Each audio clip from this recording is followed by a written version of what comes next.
Et nous voici de nouveau pour les top 5 de la panique en Macronie, parce que ces 2 dernières semaines ont été quand même le témoin d'une panique générale en Macronie et dans la droite en général. D'ailleurs, il n'y a pas que les macronistes qui s'y mettent quand on propose de partager les richesses.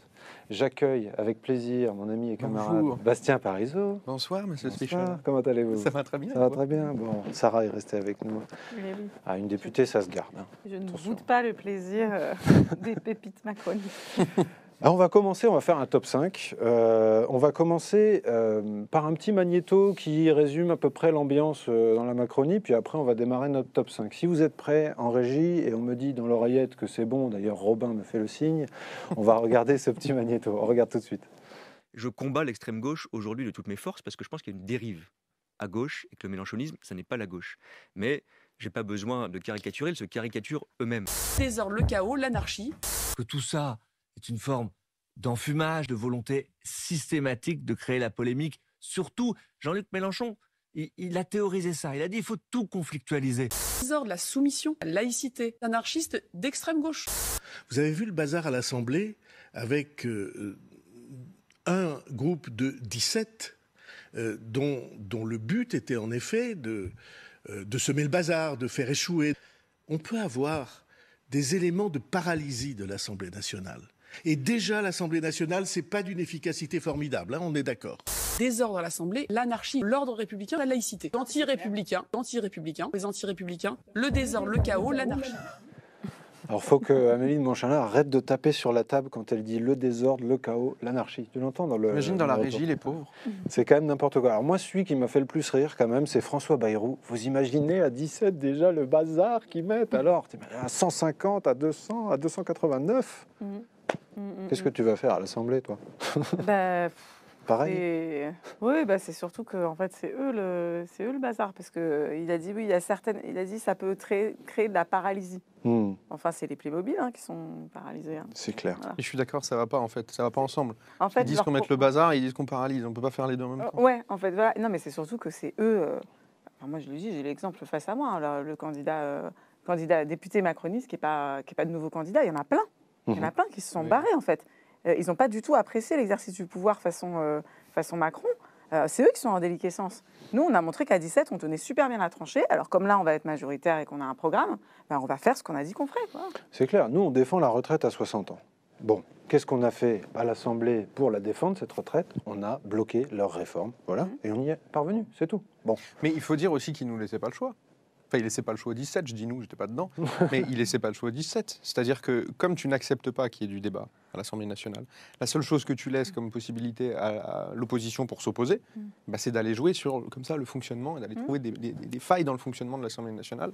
Voilà. Alors, vie, ils sont quand même, responsables de ça. Moi, je pense que c'est pour ça que je fais cette comparaison avec les Playmobil. On l'a fait ressortir. Parce que nous, on a ouvert les murs de l'Assemblée, on a porté la voix de ceux qui sont en dehors de l'Assemblée et le peuple qui n'y sont jamais représentés. On a aussi fait entendre les débats, on a montré les trucs qu'ils étaient en train de voter, on les a fait entendre partout dans le pays. Je peux vous dire qu'avec des députés comme Sarah Legrain et Sophia Chikirou, vous allez les entendre à l'Assemblée. On va commencer notre top 5, mais d'abord, je voudrais accueillir Hugo Bernalicis, je crois, notre député sortant du Nord, qui a fait un score exceptionnel au premier tour, et qui va faire un score exceptionnel évidemment au deuxième, je vais y arriver, voilà. Salut Hugo, qu'est-ce que tu fais? Salut.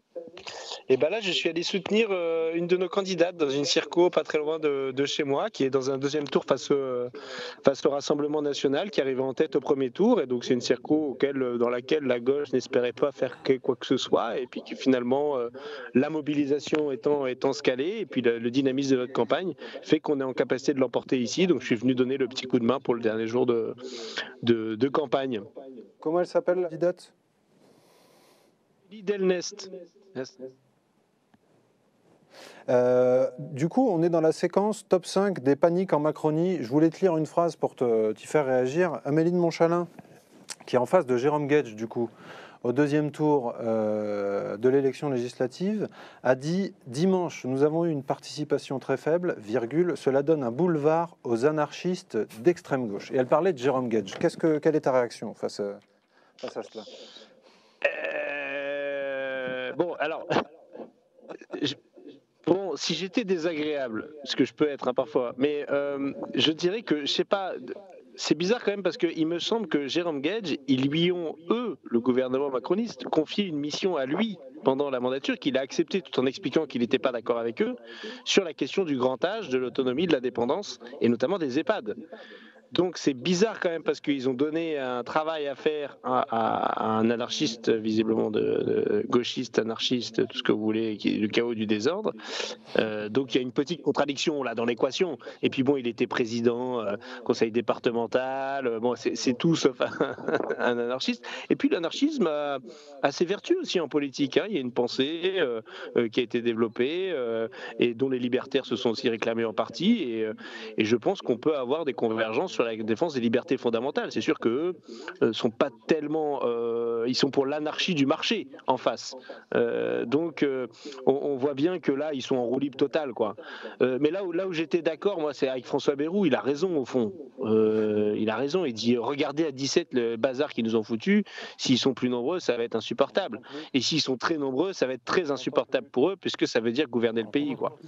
Donc là-dessus, il s'est pas complètement planté, camarade François. Faut dire que lui, il n'a pas foutu grand-chose pour la planification dans le pays. Hein. C'était censé être son poste. Donc il laissera la place à ceux qui savent faire. Merci beaucoup, Hugo. Est-ce que, avant de te laisser, tu as un dernier mot à dire pour les militants, pour leur donner des petits conseils, peut-être pour motiver tout le monde pour aller voter dimanche ? Je pense qu'il faut pas oublier de faire le tour des copains, de la famille et tout. Souvent, on pense que c'est bon, tout le monde a fait son devoir et il y en a plein, on le sait, qu'on zappait. Ah zut, c'était dimanche. Ah, je savais pas que vous pouviez gagner. Bon, c'est sûr que, d'accord, vu comme ça. Et ça marche vachement bien quand on est dans son premier cercle autour de soi, cercle d'amis, proches, etc. Il faut pas les oublier. Parce que soi-même, quand on est militant, on s'est dit, tiens, j'ai fait mon porte-à-porte, c'est bon, j'ai fait mon job. Non, il y a aussi vos potes, votre famille, les proches, les gens qui sont autour de vous, vos voisins. C'est aussi eux qu'il faut aller convaincre parce que c'est là où vous êtes notamment le plus efficace et le plus perspicace, quoi. Et puis bon, je vais faire un peu d'auto-promo pour ceux qui voudraient se balader sur ma chaîne YouTube. Il y a une petite surprise qui est sortie il y a environ une demi-heure. Voilà, j'en dis pas plus. Bon, allez voir, mais après l'émission, quand vous aurez le temps, la surprise d'Hugo. Merci beaucoup, Hugo. À la prochaine. Prends soin de toi et bonne fin de campagne. Salut.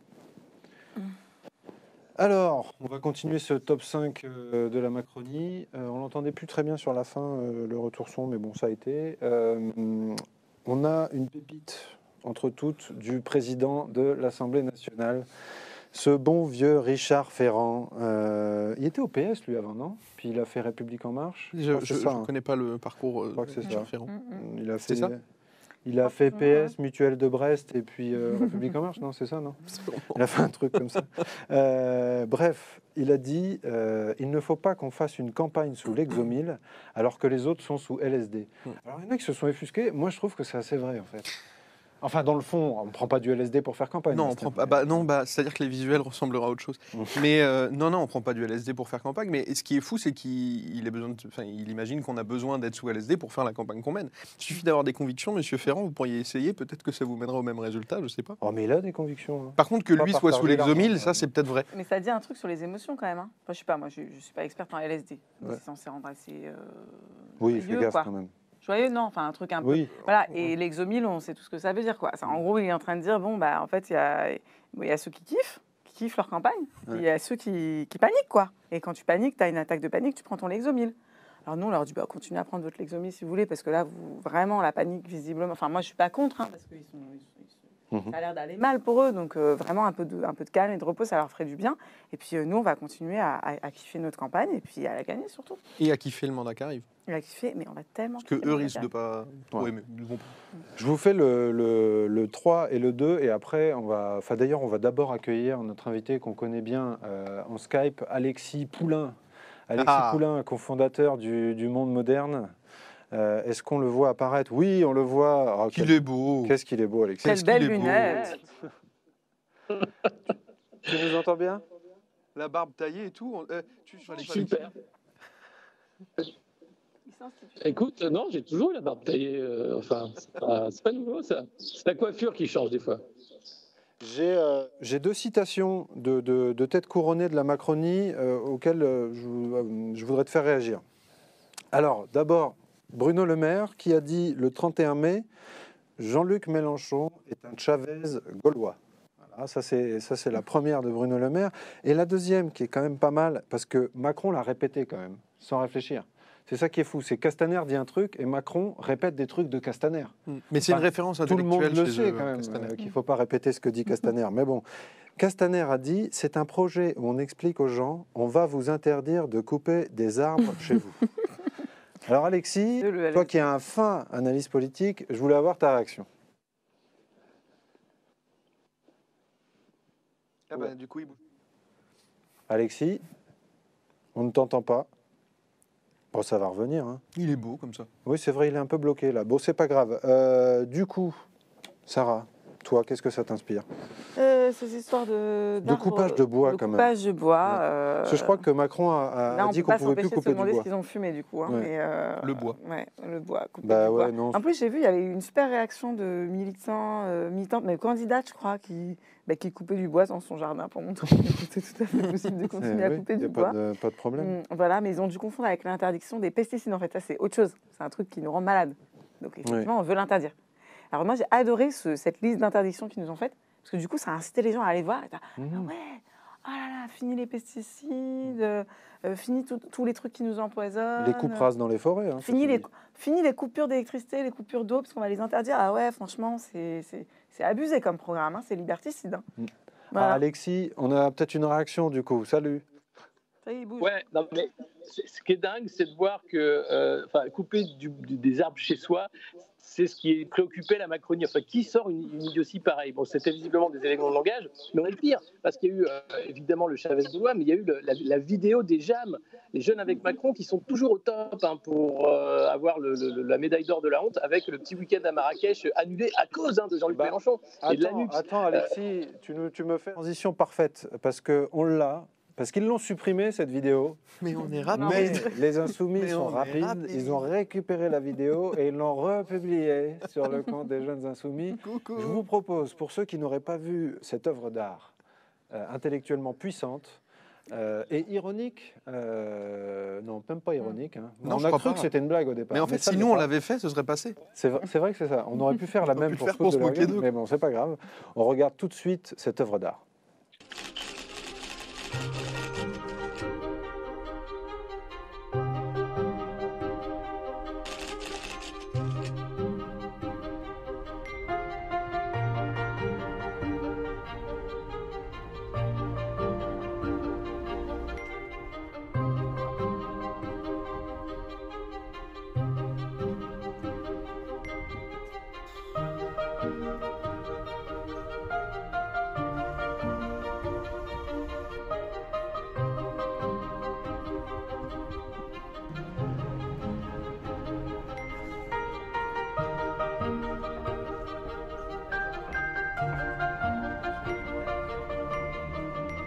Mais c'est pas possible!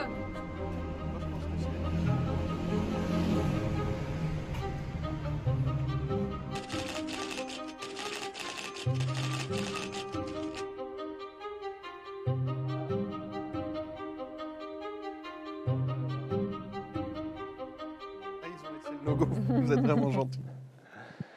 Ah, alors, Alexis, t'es toujours là. Est-ce que c'est pas possible, quoi, cette vidéo, quand même? Il a refrisé. Ah, il est reparti loin, là, Alexis. Non, mais franchement, cette vidéo, les amis. Bah, en fait, il y a plusieurs trucs dingues. Déjà, bon, je veux pas les accabler, mais la campagne que nous, on mène sur les jeunes, c'est pour diminuer les files d'attente aux distributions de nourriture. Et eux, ils s'inquiètent de ne pas pouvoir partir en week-end à Marrakech. Alors, si là, on n'a pas compris quel est le vote de classe Macron et Mélenchon, ou enfin Macron et NUP, bon, bah, là, on a bien compris ce que c'était.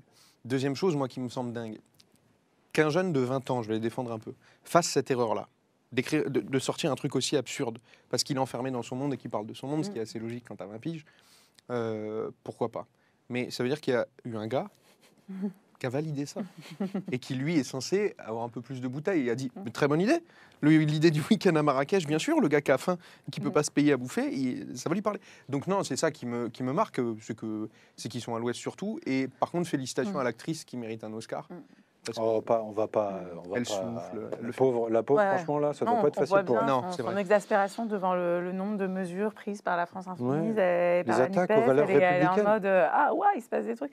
Non, il y a un autre truc. Hein. Moi, je suis pas communicante. Mais vous allez me dire si je me trompe. Dis-moi. On n'est pas censé donner la victoire à l'adversaire, en fait. Oui, C'est vrai, un peu ça une s'ouvre petite erreur. par ça, oui, c'est Donc vrai. en fait, dès le début, bon, et donc ils ont gagné. Alors moi, je me souviens, ça m'a fait penser à un autre clip, c'était en 2017, je crois.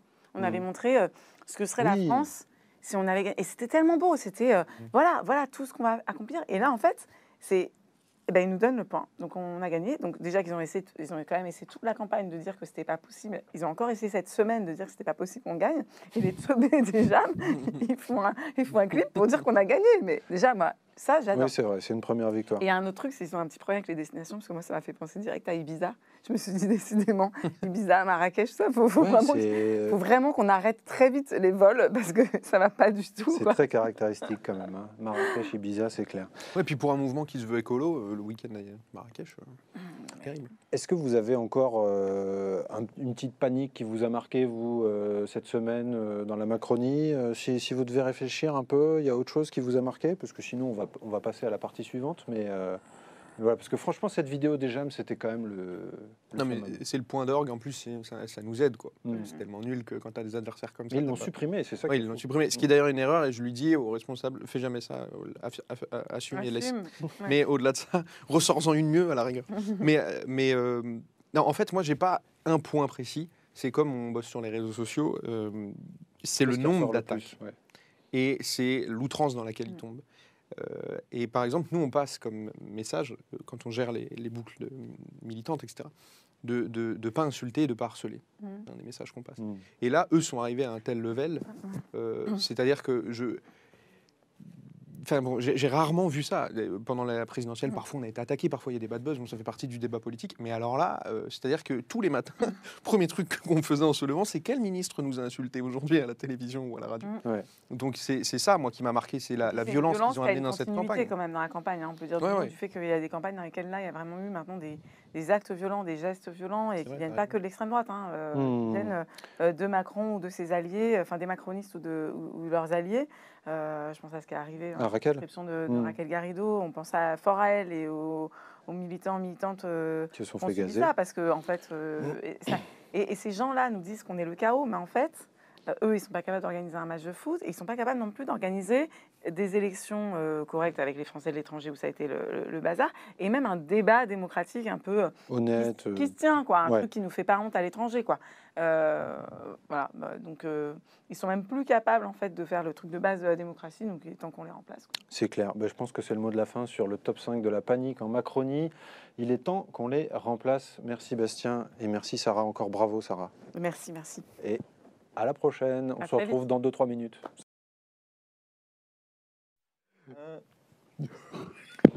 Et salut tout le monde et bienvenue, 8e partie de cette émission intitulée Les casseroles de la Macronie. Autant vous dire qu'on va bien rigoler. Et avec moi sur le plateau, j'ai 4 invités de marque. Sophie Taillé-Polian d'abord, bonsoir. Bonsoir. Vous êtes sénatrice du Val-de-Marne et de Génération. Ouais. Bienvenue. Aminata Niakate, vous êtes candidate de la NUP dans la 13e circonscription de Paris. C'est ça. Bonsoir. Bonsoir. J'ai le plaisir aussi de recevoir Guillaume Roubaud-Cachier. Kouachi, pardon, agrégé et docteur en histoire et membre du Parti communiste français. Exact. Facile avec les fiches. Et Bruno Gassio, auteur et membre du Parlement de la Nouvelle Union Populaire. Oui. C'est bien, Bon. auteur. Auteur, c'est très bien, c'est très bien. Ça va. Tu veux que je réexplique? Non, ça va. Tout va bien. Alors, les casseroles de la Macronie. Vaste programme. Bah oui, vaste programme, parce que pendant 5 ans, ça a quand même été un festival, la Macronie, au niveau des casseroles. Des petites phrases de Macron aux ministres accusés, qui d'ailleurs sont souvent toujours en poste, en passant par les bad buzz en tout genre. Le bilan des macronistes, en fait, c'est un peu une longue suite de casseroles. Première question, est-ce qu'il y a une casserole, la casserole du quinquennat, qui vous a le plus marqué? Alors moi, la casserole du quinquennat qui m'a le plus marquée, en fait, elle est assez récente. C'est peut-être pour ça que je m'en souviens, parce que quand on refait le tri, on regarde 5 ans en arrière et on se dit il y a quand même effectivement beaucoup de choses dans plein de sujets différents, donc il n'y a qu'à choisir. Mais celle vraiment qui m'est venue tout de suite, c'est McKinsey. Ouais. C'est cette utilisation forcenée des cabinets de conseil à coût de millions d'euros pour faire le boulot à la place des fonctionnaires, alors qu'il y a des fonctionnaires qui le font fort bien. J'ai eu la chance d'être membre de la commission d'enquête au Sénat qui a mené ces investigations, et le résultat est absolument édifiant. Et non seulement c'est scandaleux parce que c'est beaucoup d'argent public jeté aux amis, mais en plus ça dénote d'une vision de l'État, d'une conception de l'État qui est vraiment tout à fait abominable, c'est-à-dire qui confond intérêt général, intérêt privé, et qui confond aussi gestion publique et gestion privée et gestion libérale. Voilà, donc ça c'est peut-être parce que c'est une des plus récentes, mais en tout cas elle est bien marquante. Oui, c'est aussi une des plus marquantes, c'est une de celles qui a fait le plus parler. Guillaume, peut-être une réaction là-dessus. C'est vrai que j'avais la même pour tout dire, mais il y en a plusieurs, parce qu'avec une émission comme ça peut durer très longtemps. Non, mais celle-là, elle est forte, parce que quand même, ça dit aussi ce qu'il n'aime pas. Dans le fond, il n'aime pas les fonctionnaires, il n'aime pas les gens qui sont compétents et indépendants. Ce qu'il aime, c'est des gens qui sont serviles et le copinage. On voit bien que c'est ça qui est derrière. Et je crois que ça le rend fou. Mais après, peut-être qu'il y a un deuxième qu'on pourrait mettre en avant, mais parmi une longue liste, parce que je suis sûr que personne ne va sécher, c'est la question peut-être des violences faites aux femmes, parce que c'était censé être une grande cause nationale, et quand on regarde le bilan objectif de ce qui a été fait là-dessus, c'est effrayant et consternant. Et de ce point de vue, c'est vrai que le programme qu'on porte à la NUP ici, il a quand même de l'ambition par rapport à ça. Sinon, je trouve que c'est assez consternant que ce soit tout ce que tu as dit sur les ministres, etc. Mais au-delà, sur la communication à pas cher, et pendant ce temps-là, eh bien, on ne s'occupe pas de cette vraie question. C'est vrai. Et d'ailleurs, il me semble qu'Emmanuel Macron a dit que ce serait à nouveau la grande mesure du quinquennat. Oui, voilà, évidemment, alors, on nous, lui fait confiance. 1 milliard d'euros pour lutter oui, contre les violences faites aux femmes. Donc nous, on a du concret, lui, il a de la com. Aminata, une idée? Alors j'en ai une idée, mais je l'ai piqué Bruno Gassio, mais mais j'en ai d'autres. Mais la Convention citoyenne pour le climat, qui était une très très belle idée, comme tu le disais tout à l'heure en coulisses. Mais je pense que la Macronie ne s'attendait pas à ce que les gens, tirés au sort de nulle part, pas du tout habitués à ces sujets, deviennent écolos en s'intéressant, en s'informant sur ce sujet. Et donc, il y a de belles mesures, de belles recommandations. C'est typiquement notre programme, en fait, que proposait cette convention. Et absolument rien n'a été retenu par la Macronie. Et peut-être une deuxième casserole, toute récente, c'est le clip des jeunes avec Macron. Dont on a parlé tout à l'heure avec Romain. Voilà, il y a 8 millions de personnes à l'aide alimentaire et la préoccupation des jeunes avec Macron, c'est leur week-end à Marrakech, alors que les voyages courts, etc., c'est désastreux pour le climat. Et enfin, franchement, voilà. Et puis même la conférence de presse de Monsieur Macron avec l'avion en fond d'écran, etc. Je veux dire, c'est délétère. Il a fait le retour en train. On ne sait pas si, s'ils sont inconscients ou incompétents. Je ne sais pas.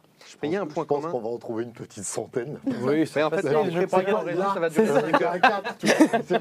Mais en fait, il y a un point commun entre ce que vous dites tous les deux, parce que toi, tu as relevé les violences faites aux femmes. Toi, tu as parlé de la Convention climat, de la question du climat. En fait, sur les deux, c'est de l'esbrouf, à chaque fois. Bien sûr. Ils font de la communication, exercice c'est du mensonge. Et en dessous, il n'y a rien.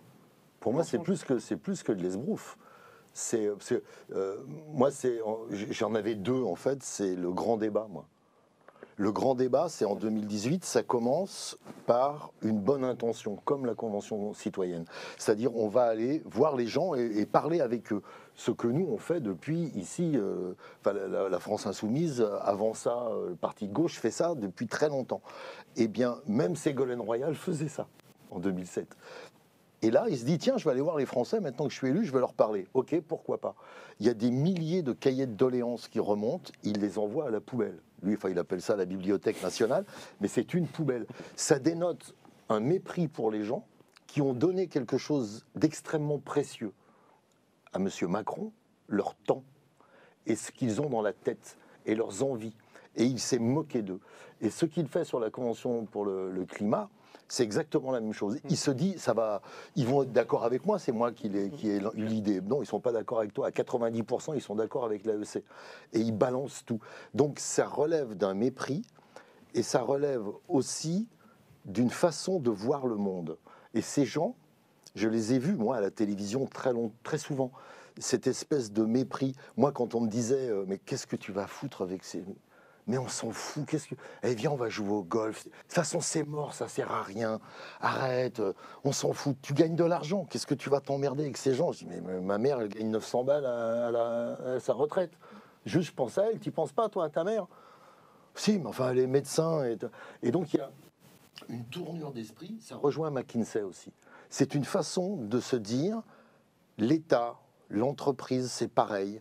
Il faut que ce soit efficace. Un État, il a à être efficace, mais il a à mettre autour d'une idée, d'un principe, les grands, les petits, les noirs, les blancs, les hommes, les femmes, les intelligents, les cons, les dynamiques, les apathiques. Il faut que tout ça vive ensemble.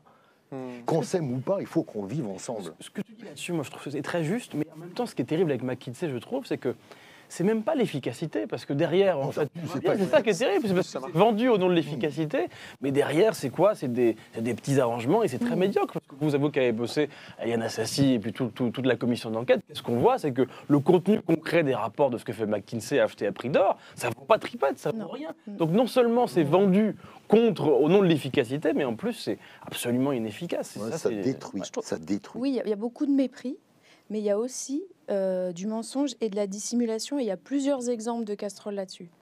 Moi, je pense, et j'ai une petite pensée pour lui, notamment au lanceur d'alerte Hugo de la centrale nucléaire Tricastin. On nous vend le nucléaire tous les 4 matins. Il y a 17 centrales qui sont à l'arrêt. Il y a des problèmes gravissimes dans le maintien en sûreté, en sécurité des centrales nucléaires, donc notamment à Tricastin. C'est l'ancien responsable de la sûreté de la centrale nucléaire qui a révélé des dysfonctionnements graves. Et d'ailleurs, la justice s'en est saisie. Et en fait, tout ça, on fait comme si ça n'existait pas et on met sous le tapis. Pareil, quand même, sur la question de la gestion de la pandémie, parce qu'on ne peut pas parler des casseroles, des mensonges, sans parler de la gestion de la pandémie. Vous vous souvenez quand même que les masques ne servaient à rien. D'ailleurs, il y a un des candidats de la Nouvelle Union Populaire, Anthony Smith, qui a payé au niveau de son boulot le fait d'avoir demandé à ce qu'on donne des masques à des personnes qui allaient aider les gens à domicile, les personnes âgées à domicile. C'est Anthony Smith. Et on l'a destitué en tant qu'inspecteur du travail parce qu'il avait demandé à des boîtes de fournir des masques aux aides à domicile. Et c'est ça. Et c'est le mensonge, la dissimulation et le recours à l'ordre. Et moi, ça me fait penser au 19e siècle, parce que quelque part, quand Macron, là, sur le tarmac, pour l'historien, sur le tarmac, en appelle à sauver la République pour l'ordre, au 19e siècle, il y avait les grandes batailles sociales. Et finalement, c'était quelque part la République d'ordre. On envoie les flics sur les ouvriers, et aujourd'hui, on envoie les flics sur les ouvriers, contre la République sociale. Je crois que la République sociale du 21e siècle, c'est nous, et puis la République d'ordre, et les gens qui envoyaient les flics sur les ouvriers en grève pour avoir 3 francs 6 sous, c'est eux. On en est vraiment retourné là. Et ça, on est dans notre démocratie est dans un sale état, mais ça tombe bien, on s'est rassemblés et on est là. Il y a une sorte de retour à la féodalité, j'ai l'impression. Il y a une majorité de gens qui travaillent à faire plein de choses, et puis tout remonte au château, et puis une minorité vit très bien. Mais pour ça, il faut que les autres rament comme des chiens. Et si ils ne rament pas suffisamment vite, on leur renvoie à la police en leur disant « Allez, plus vite, plus vite !»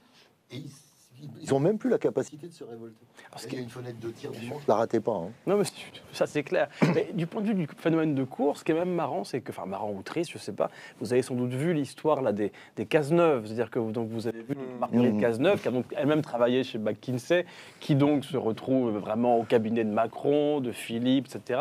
Et donc son frère Pierre Cazeneuve, qui est candidat là, au 2e tour face à un candidat de la NUP à Rueil, dans les Hauts-de-Seine, son père qui est candidat dans le Gers face à un candidat de la NUP également. Donc il y a vraiment un côté parfois c'est parfois assez consternant. C'est népotisme. Sur les affaires et sur les casseroles, je vais vous ramener quelques années en arrière, début du mandat d'Emmanuel Macron. Un jeune homme qui a fait l'actualité, qui s'appelle Alexandre Benalla. C'est peut-être la casserole d'or. On devait remettre la casserole d'or. Mais elle est tellement énorme. Il y en a eu tellement depuis. Il y en a eu tellement depuis, voilà. Alors, l'affaire Benalla, tout le monde se rappelle à peu près de ce que c'est. Aminata, qu'est-ce que tu penses de cette affaire ? je trouve que c'est minable, c'est lamentable, c'est honteux. Enfin, je ne comprends pas comment on a pu préserver, protéger cet individu aussi longtemps. Choquant, aussi longtemps. Et je pense que ça nuit à la démocratie, ça nuit aussi à la police, aux forces de l'ordre, parce que c'est à cause d'individus comme ça. Moi, je suis avocate, donc il y a de la violence dans la police, mais tous les policiers ne sont pas violents. Et la répétition de ce genre de comportement ça jette le discrédit sur toute la police et je ne comprends pas comment les plus hautes autorités de l'État ont pu le protéger. Mais parce que c'est ce qu'il disait tout à l'heure, c'est l'impunité. Quand on est dans le petit cercle, on pense qu'on a raison de toute manière, tous les autres ont tort et sont des cons, et puis qu'on peut tout faire, que tout est permis. Mais c'est l'impunité, ou c'est le sentiment d'impunité qui aboutit à des dérapages complets. Et le secrétaire général, je rappelle quand même que le secrétaire général de l'Élysée, vas-y, Alexis Kohler, avec des problèmes de conflit d'intérêts, la justice qui s'y intéresse, ce monsieur est toujours en poste au bout de 5 ans, mais je te laisse les détails. Il est toujours en poste au bout de 5 ans, il y a une perquise chez lui, les flics attendent en bas, les juges attendent en bas, 1h30, le temps qu'ils détruisent tout ce qu'il a à détruire. À tel point qu'on se demande si ça se trouve, c'est lui qui a le coffre-fort de Benalla. Parce que Benalla, la perquisition, c'est pareil, il avait été prévenu. Oui, bah oui. Ils prennent pas autant de précautions quand ils perquisitionnent. Non. Le citoyen lambda. Le citoyen lambda. Ils en envoient combien? 100 Il y avait combien de flics? Sur les perquisitions qui avaient visé la France, oui, je crois que c'était ça. C'était une centaine dans tout le pays. Dans toute la France. Comme si on organisait des go-fast. Alors que pas du tout. Non, mais cette affaire Alexandre Benalla, elle est folle. Je rappelle aussi que ce gars, quand même, avait été soupçonné, je ne sais pas si c'est vrai, mais c'était lui qui était dans le bus de l'équipe de France quand l'équipe de France était revenue avec la Coupe du Monde et qui avait fait accélérer le bus. C'est bien que les supporters avaient à peine vu passer pour que l'équipe soit à l'heure, pour que Macron puisse faire sa com aux 20h. C'est-à-dire que si tu tisses la toile d'Alexandre Benalla, le nombre de casseroles de ce mec...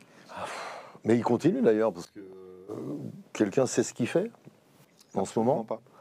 Alors il prend des avions, il est vu dans des avions avec Al-Khelaifi du PSG pour aller chercher un joueur quelque part. Il sert d'intermédiaire, il est toujours là. Avec la frise, il est toujours... Ça lance ta carrière. Une bonne carte de visite. Ah oui, c'est une belle carte de visite, surtout quand tu t'en es sorti, quoi. Ouais.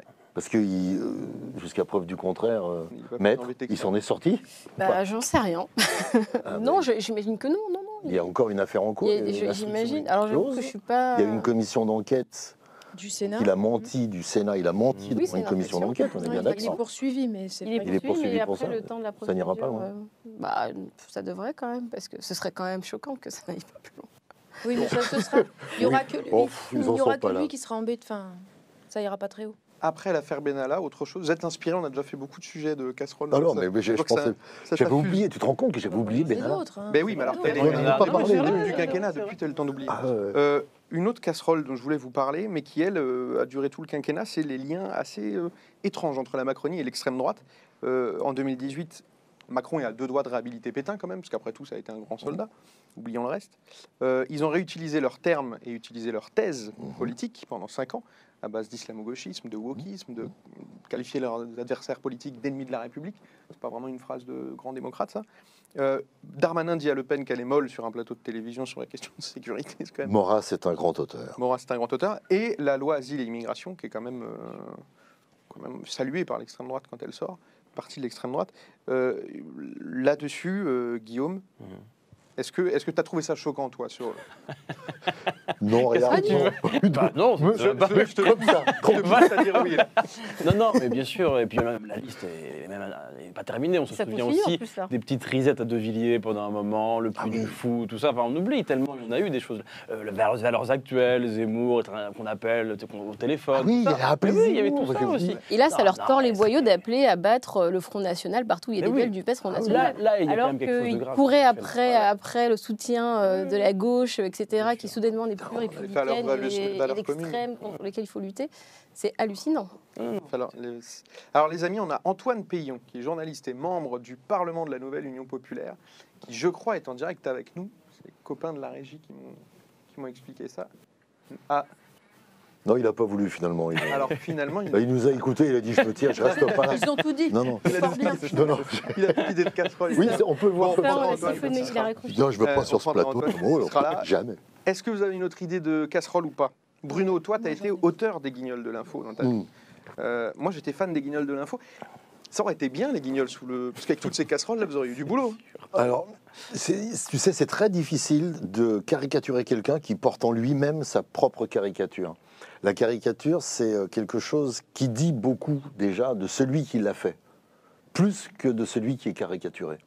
Et quand j'étais au Guignol, on nous disait « ouais, vous êtes de gauche, vous vous planquez même pas, vous arrêtez pas d'attaquer le libéralisme ». Et nous, on mettait en avant juste une vision humaniste, écologiste du monde. C'était pas vraiment politique. Sauf au moment des élections, où on avait un choix qu'on n'avait pas le droit de dire, mais qu'on exprimait quand même. Et je me suis dit, quand on a dit ça, je me suis dit, mais c'est vrai, en fait, on était réellement de gauche. Et on caricaturait ce qui... Non, mais aujourd'hui, les caricatures qu'ils font, parce qu'on oublie là le soviet suprême, le Venezuela, islamo-gauchiste, wokiste, qu'est-ce qu'on a eu aussi, séditieux, factieux, Gaulois réfractaire, il y a tout eu, enfin, des mots qui sont des mots de caricature, pour caricaturer le camp d'en face, ça dit ce qu'ils sont. C'est-à-dire qu'ils n'ont pas quelque chose à faire valoir, ils ont quelque chose à démolir. Et ils le font avec les services publics, ils démolissent les services publics. Ils n'ont pas à faire valoir un programme en se disant... Regardez, on fait comme ça, ce sera mieux que ce qu'il y a maintenant. Auquel cas, les gens pourraient dire « Ah oui, pourquoi pas ?» Non, ils disent « Non, non, les services publics, c'est très bien » et ils les démolissent. Donc c'est très difficile de les caricaturer. Et au Guignol, j'y étais plus, et je termine avec ça. Ils avaient fait le bébé Macron qui avait deux papas, qui avait le patron du MEDEF et Hollande. Et il avait ces deux papas, et il était merdeux, et il les emmenait partout, il les trimballait partout. J'ai une petite question. Sophie, on me dit dans l'oreillette que tu aurais une casserole, visiblement. J'ai une petite casserole, mais c'est pas Macron, mais c'est Blanquer. Ibiza. Mais comme Blanquer, non. Ah oui, Ibiza. Ibiza, c'est pas mal déjà. Mais Ibiza, c'est... Comment dire ? Oui, c'est ce qu'on a dit, c'est le décalage complet, permanent, c'est-à-dire qu'ils pensent tout savoir, mieux que les autres, et qu'ils peuvent se Il pense surtout que c'est pas grave, lui. Non, mais Blanquer, vous vous souvenez pas de ça ? Il avait quand même créé un syndicat lycéen qu'il avait largement subventionné. Mais oui, c'est vrai. Et oui, il a créé de toutes pièces un syndicat lycéen. Après, les jeunes se sont même rebellés et on dit non. Et il leur a donné des subventions incroyables. Tout ça pour mettre par terre les organisations lycéennes déjà existantes. Donc tout ça, c'est grave, c'est antidémocratique en permanence. Donc on est dans un affaiblissement des ce qu'on appelle les corps intermédiaires, soit les organisations syndicales, etc., etc. C'est quand même incroyable. Et puis surtout, tout cela mis bout à bout, et il ne change rien. On a quand même aussi un garde des Sceaux qui a des problèmes avec la justice, on a des ministres violeurs. Enfin, sous son mandat. On a quand même... vraiment, c'est ça. On est tellement dans une telle caricature. Enfin, le débat politique en France, il est tellement hallucinant qu'on ne saurait même plus comment faire pour ni pour en rire, ni pour le caricaturer, parce que on est à des degrés de tout est possible, on peut dire n'importe quoi. Enfin, notre démocratie est bien mal en point. Alors comment en rire, je sais pas, mais la question que je voulais vous poser, c'était après un tel quinquennat où la démocratie se retrouve impinée, parce que les gens évidemment ont plus confiance dans le monde politique quand ils voient des choses comme ça, et où l'État est affaibli. Comment on répare ça? En changeant de majorité à l'Assemblée nationale. Déjà, c'est la première chose. Dimanche. En faisant ce qu'on dit, parce que les gens n'ont plus confiance parce qu'on nous ment tout le temps. Sur la crise sanitaire, par exemple, moi j'aurais pu à la rigueur pardonner des errements sur la stratégie, etc., parce qu'on découvrait le truc, on a tous été sonnés par le Covid, mais il n'y avait pas besoin de mentir, sur les masques, sur ça sert à rien, ça sert à machin, etc. Et ça, c'est impardonnable, ça. Il faut faire ce qu'on dit et dire ce qu'on fait. Guillaume, une idée? Comment on répare? Ça, c'est un grand enjeu. J'aurais bien voulu tirer un petit peu, mais on ne tire pas sur les ambulances, sur la casserole Blanquer, parce que Blanquer, c'est une casserole. Oh, si, vas-y, fais. Mais si, on va quand même se faire plaisir. C'est comme Valls, lui, on a le droit. Mais on a le droit. Juste, je te réponds, parce que quand même, là, il y a dans le bac Blanquer, il y a un truc qui s'appelle le grand oral. Ça a été mis en place l'année dernière. Et l'année dernière, je dis ça parce que j'ai des copains, mais c'était assez large, qui, donc, parfois prof de français, se retrouvent à faire passer le grand oral en maths. Et là, encore cette année, non mais c'est vrai, l'année dernière, il y a eu des grands oraux, c'est un coef énorme dans le bac, avec des profs examinateurs en face. Aucun des deux n'était de la discipline. C'est ça, non mais le bac Blanquer, non, je t'assure, c'est très vrai. Et là, cette année encore, non, mais c'est tellement énorme qu'on finit par ne plus en parler, mais c'est ça. Et là encore, cette année, on sait très bien qu'il y aura au moins vraisemblablement un prof sur deux dans les binômes qui sera vraisemblablement pas de la discipline du grand oral concerné. Donc c'est quand même une casserole tellement énorme, Blanquer, que bon, Et comme il y a le grand oral dans quelques jours, je voulais en dire un petit mot. Parcoursup, tout ça, il y a tout un univers. Mais après, qu'est-ce qu'on fait par rapport à ça? C'est la question que tu poses. Non, mais je crois que tu as dit l'essentiel. C'est-à-dire que dans le fond, il faut quand même porter des mesures qui changent vraiment la vie et les mettre en œuvre. C'est pour ça que là, on n'est à pas grand-chose. Il ne faut pas se laisser désespérer par ces espèces de coups de massue de sondage qui nous disent que c'est terminé. C'est absurde. Là, aujourd'hui, il y a des centaines de deuxième tours. La question, c'est est-ce que, quand vous avez un deuxième tour avec un candidat de la NUP, est-ce que vous allez le porter à l'Assemblée nationale? Et si vous le portez à l'Assemblée nationale, ben, les choses peuvent commencer à bouger avec eux et puis avec une mobilisation sociale, parce que malgré tout, les députés et les sénateurs, ils sont forts. Mais quand même, il y a quand même besoin d'un mouvement social qui les porte derrière. Il faut rentrer dans l'opposition tout de suite. Dès lundi matin, je suis dans l'opposition, je vous l'annonce ici, et je serai dans le mouvement social qui poussillonnera. Parce que la réponse à ta question, elle est que là. Il faut montrer les premiers signes tout de suite. C'est-à-dire le SMIC à 1500 balles, c'est quand il dit on le fait le lundi, il faut vraiment qu'il le fasse. Décret, tout de suite. Retraite à 60 ans, toutes les choses qui blocage des prix principalement, tout ce qui donne de l'air. Déjà, les gens se disent « Ah, il avait dit qu'il le ferait, il le fait. Ça va coûter peut-être un bras, j'en sais rien. Les autres, ils ont peut-être raison. Mais en tout cas, il l'a fait. » Et puis après, montrer qu'on sait faire, que ça ne coûte pas un bras, et qu'on peut avancer, et qu'on peut aller chercher l'argent. Et dire aux gens « Oui, les impôts vont augmenter. Ceux des 10% les plus riches. Et le 0,1%, le très riche, et je n'ai pas assez de traits en stock, eux, ils vont prendre un peu plus cher que les autres, oui. Mais ils vivront quand même. Il faudra gérer l'urgence, je suis absolument d'accord. Les urgences, là, tout de suite, mettre les mesures directement en place, que c'est comme ça, effectivement, qu'on pourra montrer qu'on fait ce qu'on a dit. Et puis, lancer toutes les réformes de fond pour changer de société. Bifurcation écolo, etc., etc. Et ça, le faire dans le dialogue avec les gens. Parce que quand même, ils ont tout le temps essayé de passer en force, de maltraiter, de décrédibiliser le débat public, les syndicats, les associations, etc. Donc nous, les changements de fond, il faut prendre le temps pour les faire dans le dialogue et en même temps, tout lancer sur la réponse aux urgences. Il y a qu'à. Donc réponse aux urgences et politique sur le long terme.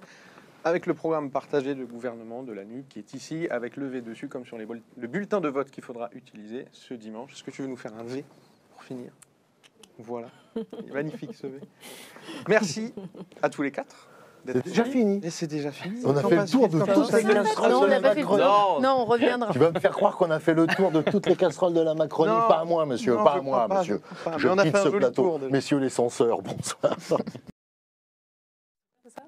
Bonsoir, rebonsoir sur ce nouveau plateau pour une nouvelle thématique qui s'appelle les candidats face aux ministres. J'ai avec moi Sophie de la Rochefoucauld, comédienne, membre du Parlement de l'Union populaire et du nouveau Parlement, non, du Parlement de la nouvelle Union populaire écologique et sociale, et députée suppléante de la députée de Paris élue dès le premier tour, Sophia Chikirou. Merci Sophie d'être là encore. Bah, je t'en prie, je ne bouge pas, je suis là. Avec nous également Pauline Rapilly-Ferniaud, conseillère municipale écologiste à Boulogne-Billancourt et candidate NUP à Boulogne, où tu es arrivée 3e avec le beau score de 17,63% des voix face à la droite et les Boulonnais. Oula. Yes, Boulonnais. Ok, Boulonnais. Ils ont joué. J'ai douté sur le gentilé. On choisit entre la droite et la droite, comme tu l'as dit, on y reviendra. Et Maxime Charrère, adjoint à la transition écologique à Colombes. Merci beaucoup d'être là ce soir. Merci beaucoup de m'accueillir. Et alors, on me dit qu'on a Noé Gauchard qui est là. Ah, Noé Gauchard est en voiture, donc on te voit tout de suite. Noé, il est candidat face à Elisabeth Borne, la Première ministre, dans le Calvados. Salut Noé, ça va? Salut, ça va. Raconte-nous un petit peu finalement comment ça s'est passé, le fameux débat d'Elisabeth Borne qu'elle n'a pas voulu faire. Ça en est où ce feuilleton? J'ai l'impression, là, vu la structure des choses, que c'est plutôt Elisabeth Borne qui est face à moi, hein, vu comment elle n'a pas très envie de venir. Quand même, j'ai eu le débat du coup cet après-midi, et c'était avec son suppléant, Freddy Certain. Donc j'ai quand même répété que c'était probablement la seule candidate de France qui a envoyé son suppléant sur le plateau. Alors elle disait non, vous inquiétez pas, c'est assumé, c'est normal, c'est un binôme, c'est lui qui siégera, etc. Je dis soit vous êtes candidate, soit vous l'êtes pas, quoi.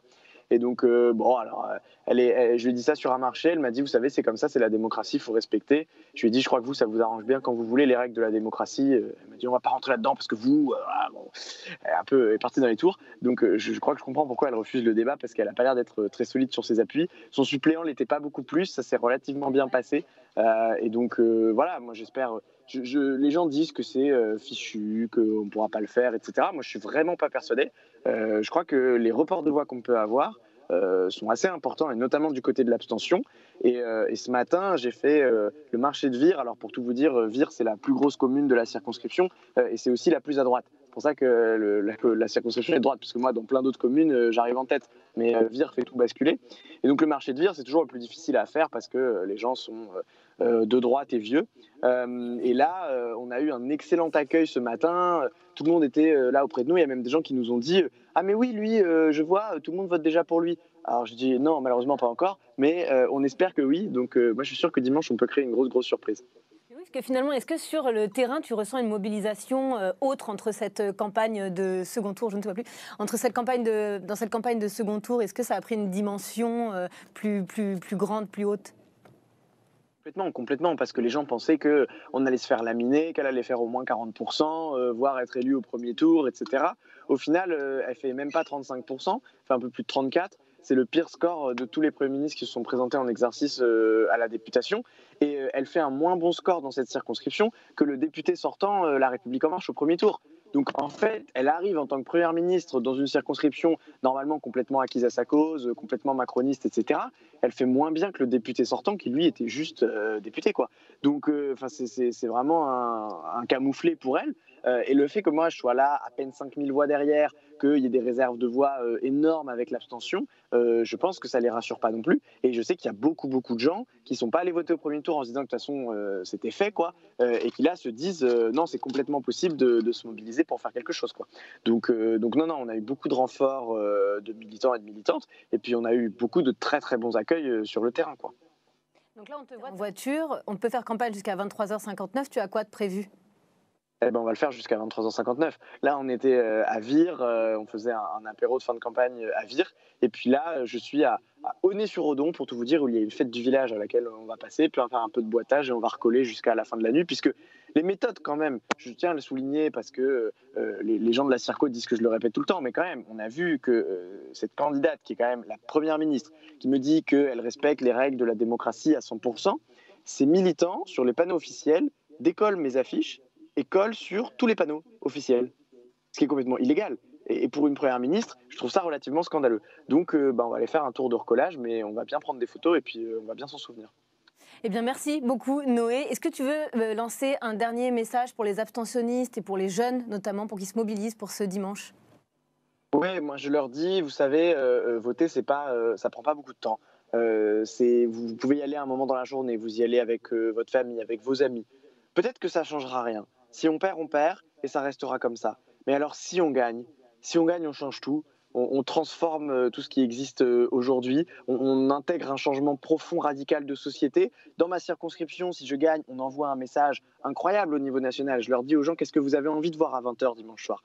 Est-ce que vous avez envie de voir Macron confirmer à l'Assemblée, sa première ministre à son siège gentiment ? Ou est-ce que vous avez envie de voir un renversement total de la table et un changement complet de toutes les perspectives pour les 5 prochaines années ? Et ça, je pense que ça motive.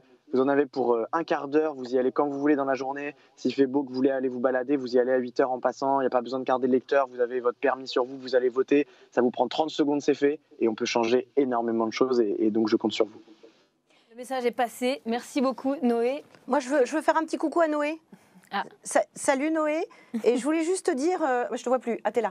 Je voulais juste te dire, t'en as fait du chemin depuis qu'on a fait ce débat ensemble. Tu te souviens, tous les deux pendant la campagne présidentielle et bravo. Et puis je voulais te dire, tu aurais pu dire à son suppléant que de toute façon, elle a bien, d'un côté, si elle gagne, si Macron gagne, elle reste ministre éventuellement, et elle pense qu'elle sera ou députée ou ministre, et comme ça, son suppléant va siéger. Mais il faut leur dire, hein, son suppléant ne siégera pas, et elle ne restera pas Premier ministre, parce que tu vas être élu, et qu'on va être élu, et qu'on va gagner. Donc bravo à toi, et on te soutient très fort. Hein. Merci, bravo, merci, Noé, on va le faire, c'est sûr. Merci à toi. Au revoir, bonne fin de campagne. On est avec toi dimanche. Alors, on me dit aussi qu'on a une vidéo de Noé Gauchard face à Elisabeth Borne. Peut-être se la passer avant d'attaquer. Mais c'est dommage quand même. Pas de problème. Bah quand ça alors? La semaine prochaine, je pense. C'est quand même mieux, voilà, de débattre du fond. Surtout qu'on n'est pas d'accord, faut le dire. Non, je pense pas, non, effectivement.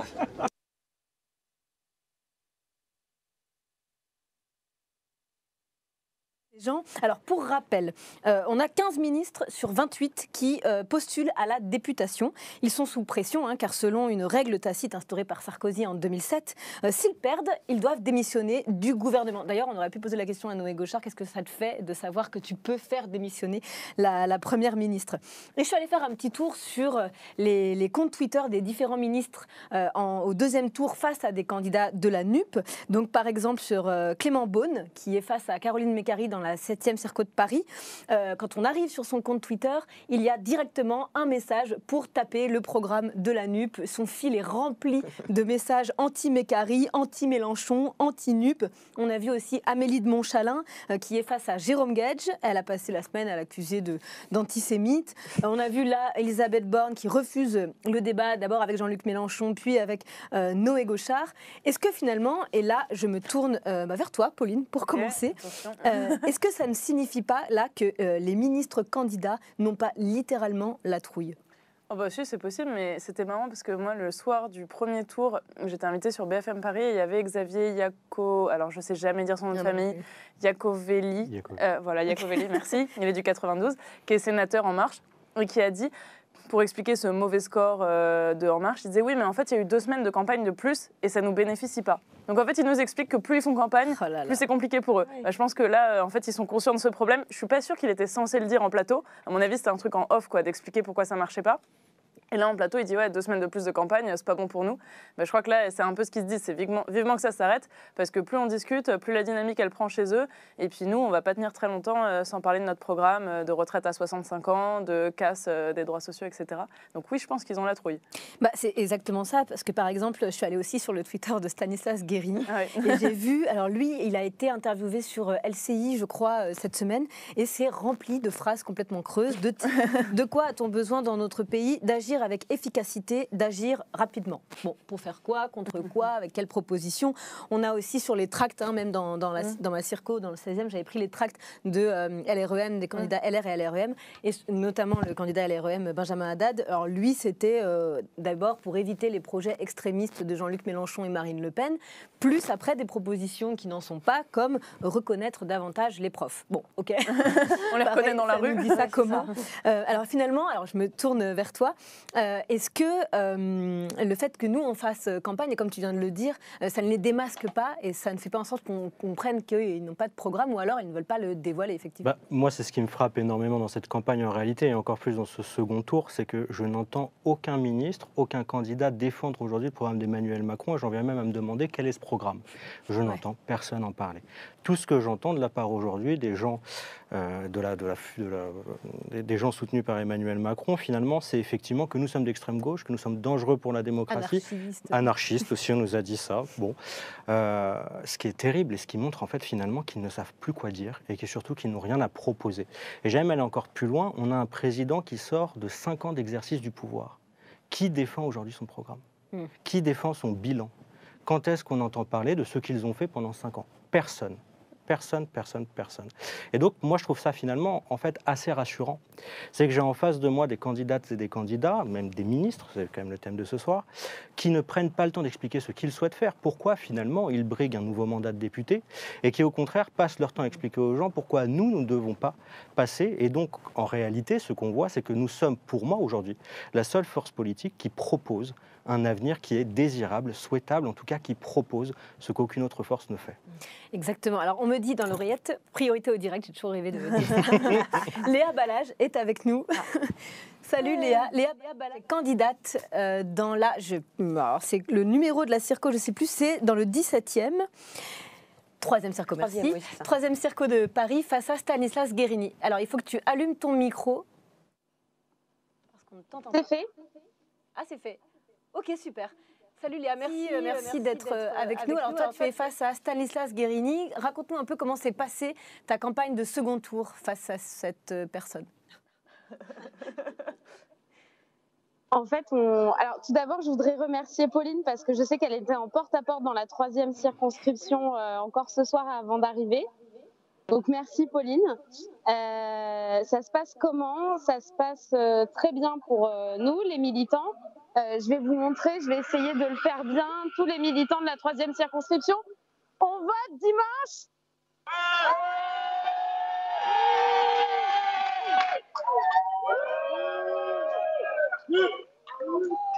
Voilà donc.